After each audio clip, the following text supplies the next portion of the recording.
What's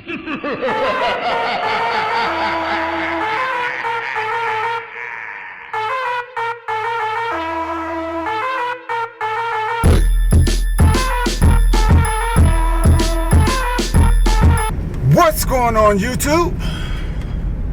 It's your boy Seth with Lawn Surgeon. And today's demolition day. I'm actually leaving the dump now. I'm on my way back. This is my second load from the shed. Whew. I'm trying to work hard.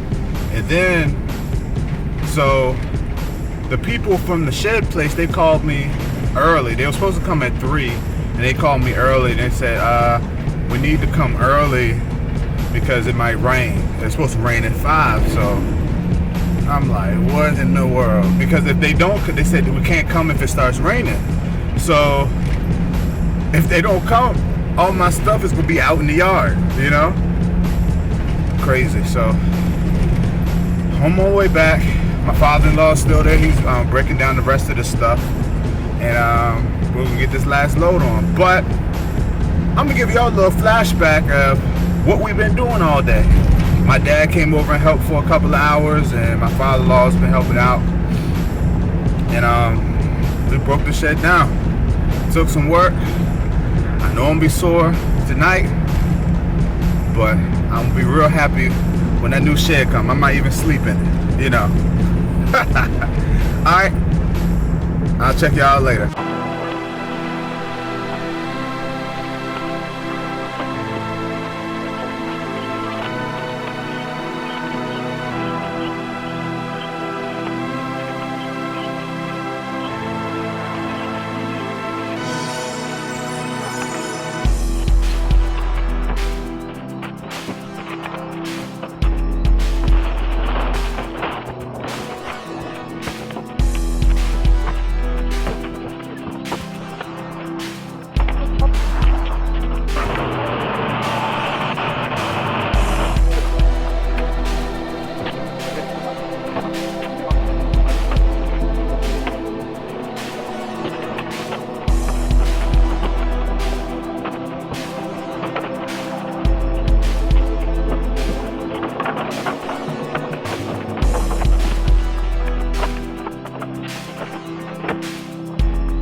cut those other ones. Cut those enough stuff.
Those out first. Okay. Then you cut the corner. Stay the corner flat. It won't be strong enough to hold it until it's cut. Once you cut it, it's going to flat. Just a little piece of meat.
was saying, once you start cutting, we'll push it this way, and the front ain't gonna collapse that way. Now they'll do is cut it back. But what I'm saying, all right, what I'm doing is I'm gonna check it, and then we're gonna push it. Once I cut it, we are waiting. By the time that, I'll do it. That's what I mean.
Alright, I wanted to let y'all know why I decided to get a new shed. Now, I have been going back and forth about whether I should get a new shed, whether I should build a shed actually, or whether I should get a new trailer, an enclosed trailer. Because as y'all can see in my space, I have like a lot of stuff laying around, and you know, I don't have room for everything. So I said if I get an enclosed trailer, then you know, it would, the major thing would, I wouldn't have to load and unload my equipment, which would be a big plus. But also, by me keeping most of my lawn care equipment in my trailer, then I'll have extra room in my shed. And so then I said, well, you know, if I build a shed, then you know, I'll definitely have, you know, the space. I could build it custom how I want it, and I have the space to fit all my stuff in there. I'll just have to use my open trailer for another year or so. And so I was about to start building a shed, but then I'm like, I don't know how to build a shed. You know, I never built a shed before, you know, I mean, I know it's not that hard, you know, I probably could have figured it out, watch some YouTube videos or something, but I said, you know, let me just go see how much actual shed costs. So, you know, I said, you know, I'm willing to spend about $3,000, maybe $4,000 on the shed, you know, because I want something as big as I can get it, right? So I went there, and I just told them everything I wanted. You know, I said, I want this, I want that, I want it to be this big, I wanted it to be able to have storage up top. And I'm expecting them to say like, oh, that's gonna be $5,000. He was like, oh, you know, it was a 10 by 16. Oh, that's 3,600. Oh no, 3,400. I was like, what? 3,400? He's like, yeah. I said, what if I got, instead of a 16 foot, I got a 20 foot? 37. What? You know, so I'm like, okay, where's the contract? You know, so I signed the contract, and it took them 4 weeks to build, and now they're about to deliver it now. So, you know, that's the video you're about to see now. It's them delivering it. So, stay tuned.